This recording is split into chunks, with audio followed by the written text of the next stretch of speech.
Bom, pessoal, depois que a Alemanha deu aquele chocolate lindo na Argentina, né? E agora tá rolando o jogo aqui, Paraguai e Espanha. Vou aproveitar aqui esse tempinho aqui pra fazer os vídeos, né? Já que esse jogo também não me empolga muito, mas não tá muito interessante, então vamos fazer aqui algo que seja útil, né?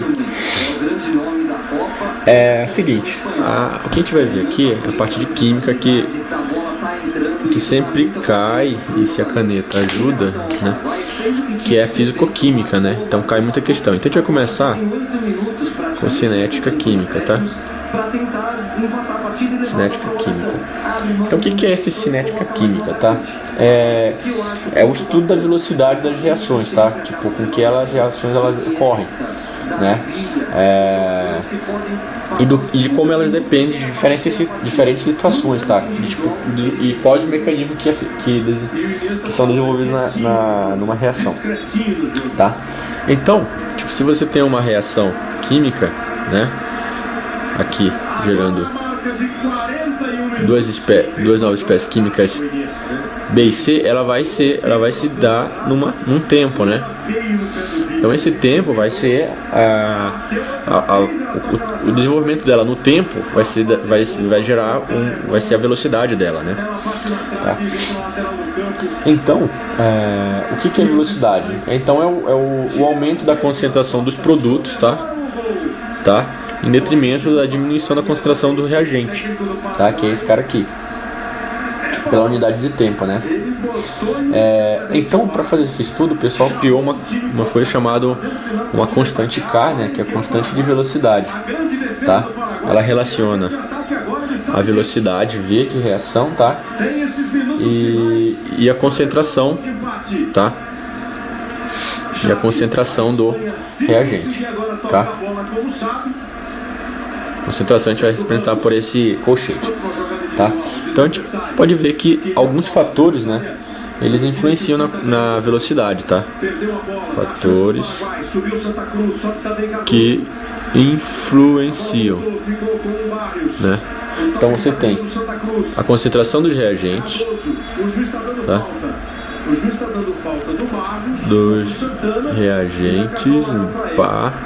Você tem a temperatura, tá? Temperatura, o estado físico deles, estado físico dos reagentes,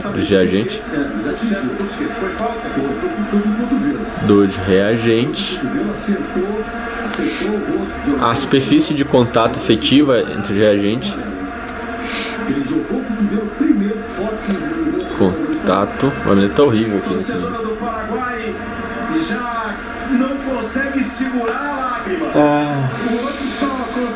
A presença de um catalisador / inibidor e a luz, por exemplo, tá? Então vamos falar o que é cada uma dessas.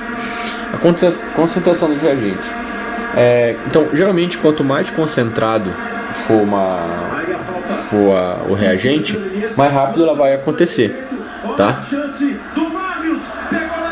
Gol do Paraguai. Quase. Cacilha salvou. Caceta. Então, quanto maior a velocidade, quanto maior a concentração, maior é a velocidade. A temperatura. Por que a temperatura é X? Mas só existem exceções para essa regra, tá? A temperatura. Bom, a temperatura, quanto maior a temperatura, mais... Então, quanto maior a temperatura, vai ser o gol da Espanha de novo. Só um segundo. Porra, o goleiro do Paraguai é bom. Então, quanto mais você tem a temperatura, quanto maior a temperatura, mais as moléculas aqui, ó, dentro do reagente, elas vão adquirir energia. Então a gente vai explicar depois que para uma reação ocorrer, ele tem que ter uma energia mínima, chama energia de ativação. Enquanto você tem calor, você está cedendo energia para eles, tá? Então, temperatura. Estado físico do reagente.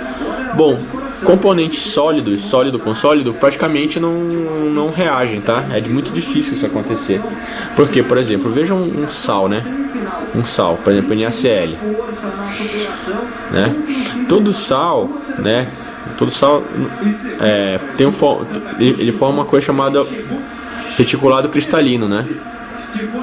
Ou seja, eles têm eles formam uma estrutura, né, bem definida, que então forma um cristal, né? E esse cristal aqui, esses íons Na e Cl estão fortemente unidos, né? E para você soltar um carinha desse aqui, você precisa fornecer uma energia para ele, uma energia de cristal, eu não lembro qual que é, uma cristalização, coisa assim. Você tem que ter uma energia. Então, se você deixa dois cristais um do lado do outro, não vai acontecer nada, entendeu? A princípio, tá? Agora, quando você tem líquidos, né? Aqui, ó, você tem.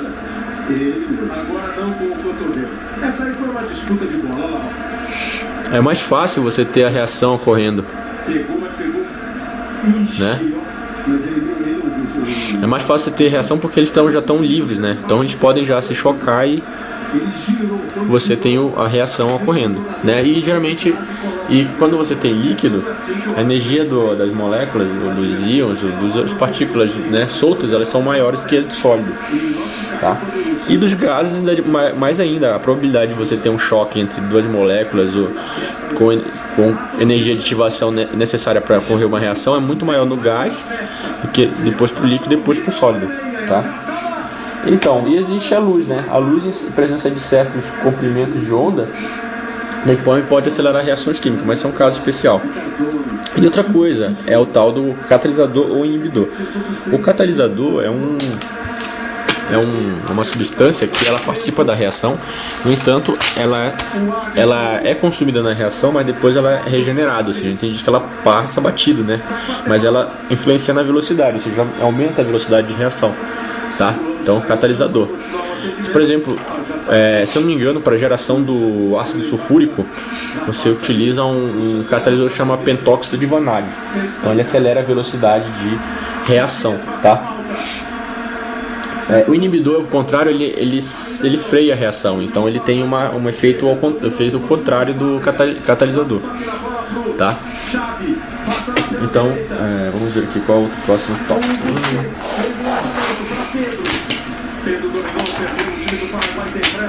Tá. Então a gente tem um conceito aqui de. Podemos ser o gol do Paraguai, ia ser bacana agora. Ó, a extensão, o progresso do desenvolvimento de uma reação química é a quantidade de substância que reagiu. E a velocidade é a taxa com que essa substância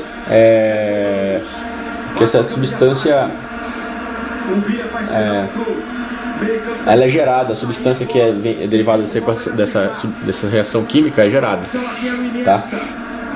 Para as reações homogêneas, tá? Tipo, que você não tem diferença de fase, né?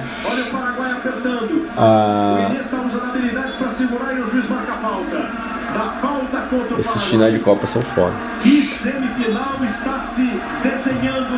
Então, olha só, então, como eu falei, né? Para reações homogêneas, né? A velocidade é medida como uma variação de velocidade da concentração, ou seja, a concentração tem uma concentração no início da reação, tá? Isso aqui, ó, ela tem uma concentração inicial, tá?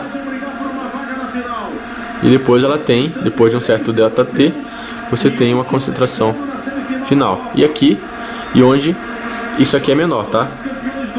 E aqui você tem uma concentração inicial, depois de um ΔT.